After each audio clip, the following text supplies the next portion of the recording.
رمضان المبارک اس لیے تمہیں دیا گیا کہ بڑی بڑی طاقتیں تمہارے نفس کو قابو میں نہیں کر پائیں گی، لیکن رمضان کے روزے تمہیں کنٹرول میں لے آئیں گے، کنٹرول میں لائیں گے۔ اب سمجھ میں آیا کہ روزے کیوں رکھائے جا رہے ہیں؟ ارے گرمیوں کی شدت ہے، ادھر حلق سوکھا جا رہا ہے، پیٹ سے لگ جاتا ہے۔ ان لوگوں کو پوچھو روزہ کیسا ہوتا ہے جو مزدوری کرتے ہیں، ان لوگوں سے پوچھو جو دن بھر کام کاج کرتے ہیں۔ میرے عزیزوں، روزے رکھنے کے بعد کیا رب تبارک و تعالیٰ کسی کو اس کی طاقت سے زیادہ تکلیف دینا چاہتا ہے؟ نہیں میرے عزیزوں، وہ رحمان ہے۔ اس نے جب تمہیں ماں کے پیٹ میں 9 مہینے رزق دیا تو کیا کائنات میں نہیں دے گا؟ تمہیں ماں کے پیٹ میں بھی رزق دیتا رہا۔ تم جب دنیا میں آئے، تمہارے ماں کے سینے میں خون سے دودھ کس نے بنایا؟ تمہارے رزق کا انتظام کرنے والا وہ خدا اگر تمہیں حکم دیتا ہے کہ صبح سے لے کر شام تک بھوکے رہو تو یہ اس کا ظلم نہیں بلکہ یہ عین کرم ہے، اللہ تبارک و تعالیٰ کا رحم ہے تم پر کہ وہ مولا ہماری اصلاح چاہتا ہے کہ ہمارے اندر تقوی آ جائے، جسم میں بھی اور روح میں بھی۔ اب ایک اور بات میں آپ کو بتا دوں، میں نے ایک بات پڑھی تھی نفس کے متعلق، یہ نفس امارہ۔ اسی لیے امام غزالی رحمۃ اللہ تعالیٰ علیہ نے فرمایا اللہ کی جو مخلوق ہے وہ 3 طرح کی ہے، ایک فرشتے، دوسرے انسان، تیسرے جانور۔ یہ 3 الگ الگ قسم کی مخلوق ہیں، کیونکہ اللہ تعالیٰ نے تینوں کو جو چیزیں دی ہیں ان میں فرق ہے۔ فرشتوں کو اللہ نے عقل دیا ہے، نفس نہیں ہے۔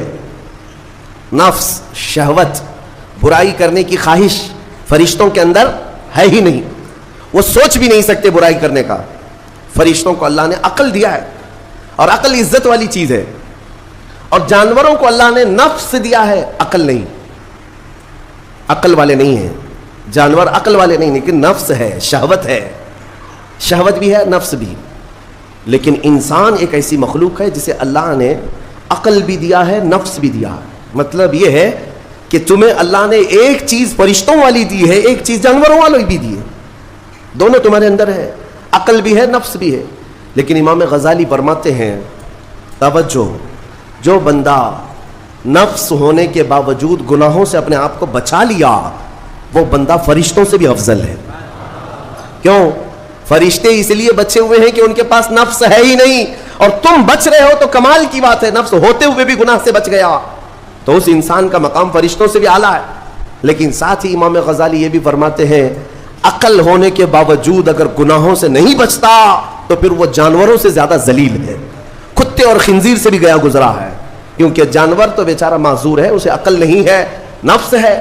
تمہارے پاس عقل ہے، اس کے باوجود حرام کاریاں کر رہے ہو تو جانوروں سے زیادہ گر گئے۔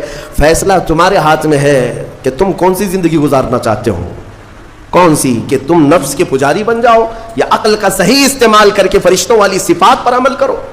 عزیزان گرامی وقار، نفس اور عقل یہ جو 2 چیزیں ہیں ان کو میں آپ کے سامنے تھوڑا سا کھول کر کے عرض کرتا ہوں۔ عقل جو ہے عزت والی چیز ہے، جسے بھی دی گئی ہے وہ عزت والا ہے۔ کیوں عزت والی ہے یہ عقل؟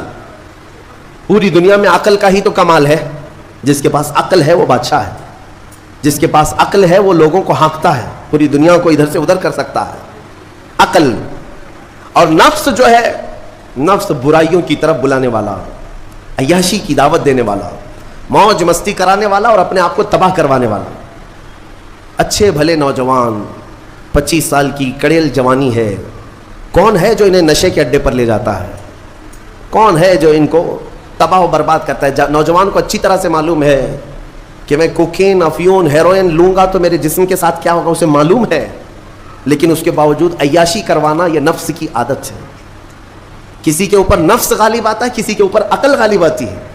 عقل جس کے اوپر غالب آ گئی وہ اچھا آدمی ہے، نفس جس کے اوپر غالب آ گیا وہ شیطان کا پجاری ہو گیا، نفس کی سننے والا۔ اب یہ دونوں جو چیزیں ہیں میں بتاتا ہوں آپ کو۔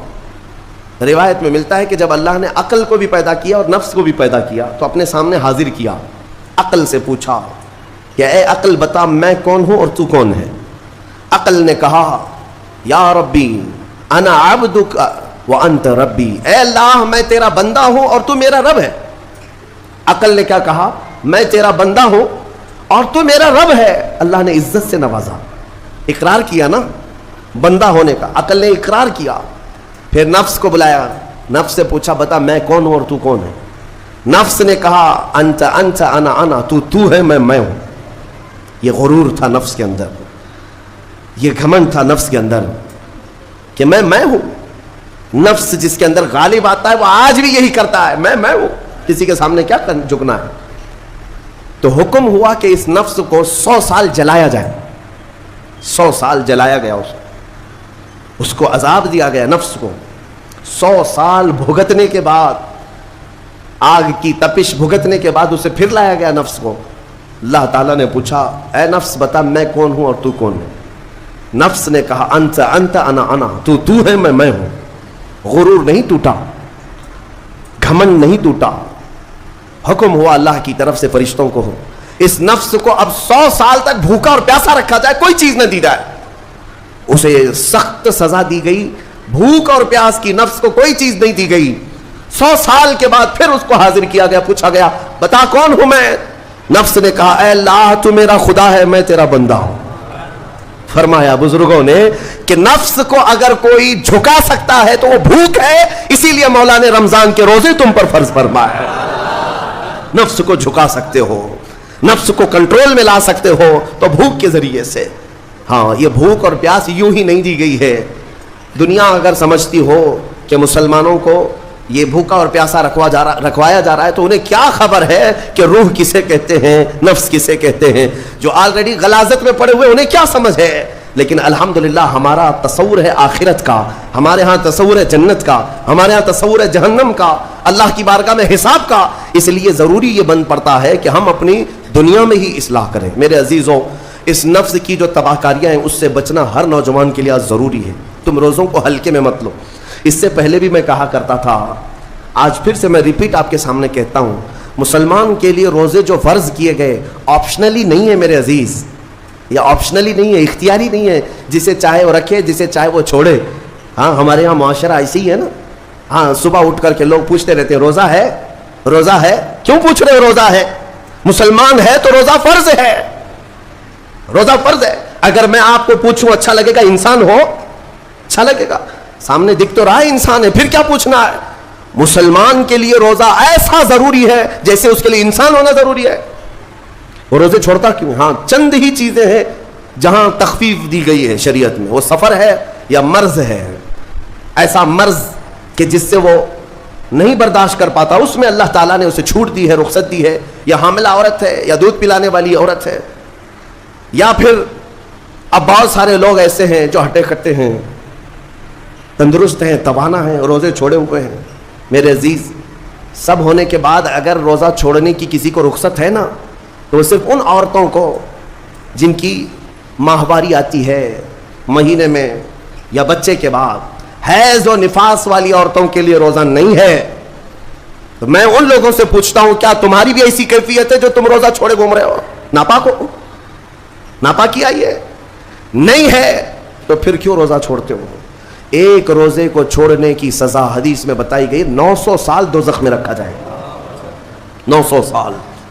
اب کیلکولیٹ کرو, اگر تمہاری زندگی کے روزے قضا ہیں تو کتنے 100 سال جائیں گے. اس لیے میرے عزیزو, جب تک طاقت ہے روزے فی الحال کے رکھو ہی رکھو. اگر پیچھے کے چھوٹے ہیں تو اسے بھی پہلے کمپلیٹ کر لو, ورنہ قیامت کے دن کی سزائیں نہیں برداشت کر پاؤ گے, بھگت نہیں پاؤ گے. یہ ہم جو بار بار کہتے ہیں آپ کے روزہ رکھنے سے میرا کیا ہے, ہم تنبیہ صرف اس لیے کرتے ہیں کہ قیامت کے دن اللہ تعالیٰ کے عذاب میں گرفتار نہ ہو جاؤ, عذاب میں گرفتار نہ ہو جاؤ. اور ہمارے بزرگوں نے ہمیں تعلیم دی ہے کہ اللہ تعالیٰ جب 11 مہینے کھلاتا پلاتا ہے اور وہی مولا 1 مہینہ اگر حکم دے تو یہ کس قدر بندے کی ناانصافی ہے کہ اپنے مولا کے حکم کو پیٹ پیچھے ڈالتا ہے اور پھر کھاتا پیتا رہتا ہے. کیا اسے اپنے رحمان کی رضا کی اتنی بھی فکر نہیں ہے کہ یہ میرے مولا کی رضا ہے روزہ؟ اسی لیے تو اس مولا نے فرمایا روزہ میرے لیے ہے اور اس کی جزا کچھ نہیں, میں خود بندے کا ہو جاؤں گا. الصوم لی وانا اجزا بہ. اور ایک حدیث میں عجزی بھی پڑھا گیا, یعنی روزہ میرے لیے ہے اور میں ہی اس کی جزا ہوں, میں ہی اس کی جزا ہوں. مطلب یہ ہے کہ دوسرے اعمال کی جزا میں جنت ہے, محلات ہے, الگ الگ ثواب ہے, لیکن روزے کے متعلق مولا نے فرمایا میں خود ہی اس کی جزا ہوں.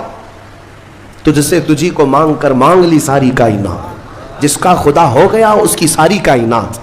میرے عزیزوں, اللہ تبارک و تعالیٰ اگر کسی بندے کا ہے تو پھر اس کے کیا کہنے. اچھا, ایک اور اس میں حکمت یہ ہے روزہ جو رکھا جاتا ہے یہ بندے اور اللہ کے بیچ کا راز ہے, دوسرے کسی کو پتہ نہیں. میرا روزہ آپ کو نہیں معلوم, آپ کا روزہ مجھے نہیں معلوم. چہرہ دیکھ کر کے کچھ بھی کہا جا سکتا ہے. ہاں, چہرہ دیکھ کر کسی کا روزہ پتہ چلے گا. آپ کل سحری کر کے نیت کر کے روزے سے آئے ہیں, کسی کی پیشانی پہ تو لکھا نہیں ہے کہ یہ روزے دار ہے. آپ نے کہا, ہم نے مان لیا, لیکن حقیقت کیا ہے یہ تم جانو گے, اللہ ہی جانے. بہت سارے تمہارے پاس موقع ایسے آتے ہیں جب ایک ایک گھونٹ نگل سکتے ہو, وضو کے بیچ میں, غسل کے بیچ میں, جب کوئی نہ دیکھ رہا ہو تب چٹکیاں لے کر اندر ڈال سکتے ہو, کوئی نہ دیکھ رہا ہو. لیکن بندے اور مولا کے درمیان کا ایک راز ہے روزہ. اسی وجہ سے ایک حدیث میں ملتا ہے قیامت کے دن جب ایمان والوں کو جمع کیا جائے گا اور جن کی بخشش ہو جائے گی تو ان میں ایک جماعت ایسی ہوگی جو جنت کی طرف اڑتے ہوئے جا رہے ہوں گے اور جنت میں پہنچ جائیں گے, کسی کو نظر نہیں آئیں گے, بہت تیزی سے وہ جنت پہنچ چکے ہوں گے. باب الریان ایک دروازہ ہے جو صرف روزے داروں کے لیے, جن کے روزے اللہ کی بارگاہ میں پسند آ گئے, وہ دروازہ صرف ان کے لیے. وہاں پہنچ چکے ہوں گے, بہت سارے اہل اللہ, بڑے بڑے مقامات والے وہاں موجود ہوں گے. پوچھیں گے تم کہاں سے آئے, کون سے راستے سے آئے؟ نہ وہاں نظر آئے نہ راستے میں نظر آئے, یہاں کیسے پہنچے؟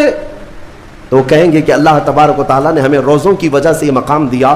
رب تعالیٰ کی طرف سے ارشاد ہوتا ہے کہ ان بندوں نے دنیا میں جو روزہ رکھا تھا وہ سب سے چھپا ہوا تھا, کسی کو پتہ نہیں تھا روزہ ہے یا نہیں, اس لیے جب میں نے ان کے روزے قبول کیے تو سب سے چھپا کر انہیں جنت کی طرف بھیج دیا. وہاں پر بھی یہ جزا دی گئی. میرے عزیزوں, فضیلتیں بہت ساری ہیں, سب کو پتہ ہے, لیکن میں جو کہہ رہا ہوں وہ یہ ہے کہ اگر اپنے نفس کو کنٹرول میں لانا ہو تو یہ روزے شرط ہیں. ایک صحابی حضور کی بارگاہ میں آئے, جوان تھے, کہا کہ یا رسول اللہ صلی اللہ علیہ وسلم, جوان ہو چکا ہوں, شادی کی عمر ہے, لیکن شادی کرنے کی طاقت نہیں, مال نہیں, اسباب نہیں, کیا کروں؟ شادی نہ کرے تو گناہوں کی طرف چلے جائیں, خواہشات ہیں انسان کی. تو جانتے ہیں میرے آقا صلی اللہ تعالیٰ علیہ وسلم نے کیا فرمایا کہ اگر استطاعت ہے تو شادی کر لے ورنہ روزہ رکھ لے. شادی کے بدل ڈائریکٹ کون سی چیز؟ روزہ. فرمایا اس لیے کہ روزہ تمہاری شہوت کو ختم کرتا ہے, تمہارے اندر صبر قائم کرتا ہے. عزیزان گرامی, حدیث پاک کا یہ مفہوم میں آپ کے سامنے رکھ رہا ہوں. تربیت میں میرے آقا نے ان نوجوانوں سے کہا جن کی شہوت غالب ہے, جو گناہوں کی طرف زیادہ جا سکتے ہیں, ان کے لیے فرمایا گیا وہ روزہ رکھیں, کنٹرول میں رہیں گے. صرف رمضان کا ہی نہیں, سال میں اور بھی دنوں میں روزہ رکھو تاکہ تمہارا نفس قابو. السلام علیکم دوستو, مفتی سلمان اظہری صاحب کا یہ بیان سنے ہیں آپ کو کیسا لگا کمنٹ میں اپنا رائے ضرور دیں, اور اس ویڈیو کو ثواب کی نیت سے شیئر کریں. اور جب تک ہم کو دیجیے اجازت, السلام علیکم. پھر ملیں گے دوسرا ویڈیو میں.